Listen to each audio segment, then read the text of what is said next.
సొలొమోను బహు ఘనుడైన రాజు. దావీదు కుమారుడైన సొలొమోను తన రాజ్యమందు స్థిరపరచబడగా అతని దేవుడైన యెహోవా అతనితో కూడా ఉండి అతనిని బహు ఘనుడైన రాజుగా చేసెను.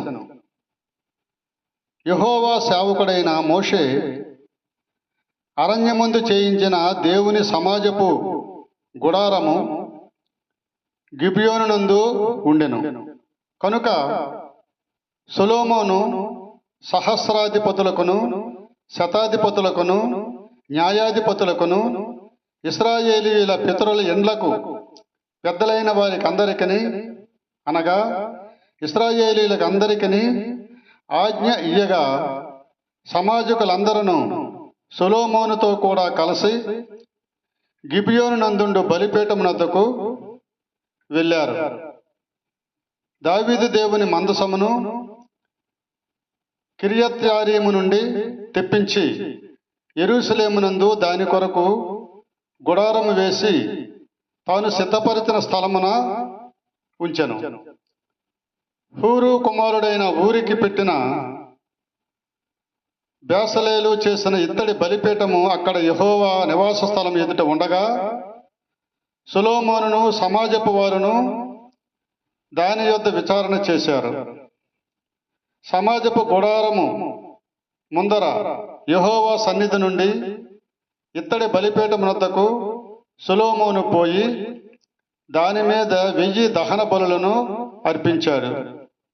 ఆ రాత్రి యందు దేవుడు సొలొమోనుకు ప్రత్యక్షమై, నేను నీకు ఏమి ఇయ్యగోరుదునో దానిని అడుగమని సెలవీయగా సొలొమోను దేవునితో ఇలాగు మనవి చేసెను, నీవు నా తండ్రి అయిన దావీదు ఎడల బహుగా కృప చూపి అతని స్థానమందు నన్ను రాజుగా నియమించి ఉన్నావు. కనుక దేవా యెహోవా, నీవు నా తండ్రి అయిన దావీదునికి చేసిన వాగ్దానమును స్థిరపరచుము. నేల ధూళి అంతా విస్తారమైన జనుల మీద నీవు నన్ను రాజుగా నియమించి ఉన్నావు. ఈ నీ గొప్ప జనమునకు న్యాయము తీర్చ శక్తి గలవాడెవడు? నేను ఈ జనుల మధ్యన ఉండి కార్యములను చక్కపెట్టినట్లు తగిన జ్ఞానమును తెలివిని నాకు దయచేయము.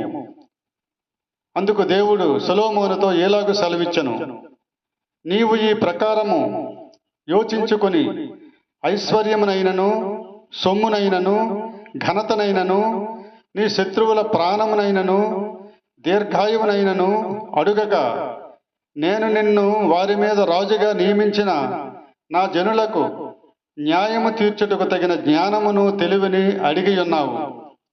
కాబట్టి జ్ఞానమును తెలివియు నీకియ్యబడును.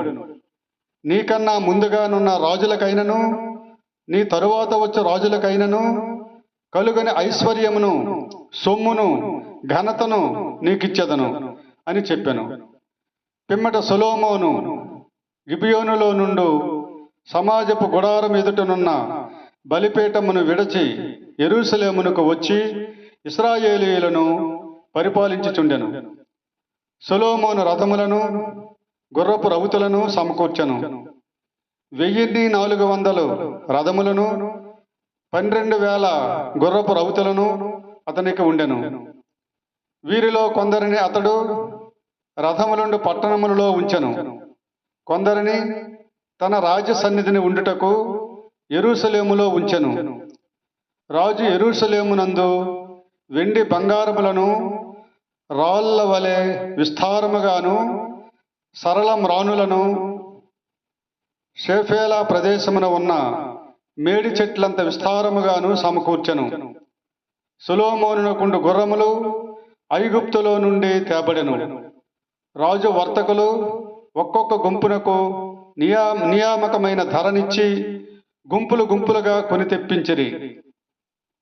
వారు ఐగుప్తు నుండి కొని తెచ్చిన రథములకు అంతటికి 600 తులముల వెండియు గుర్రమొక కంటికి 150 తులముల వెండియు ఇచ్చిరి.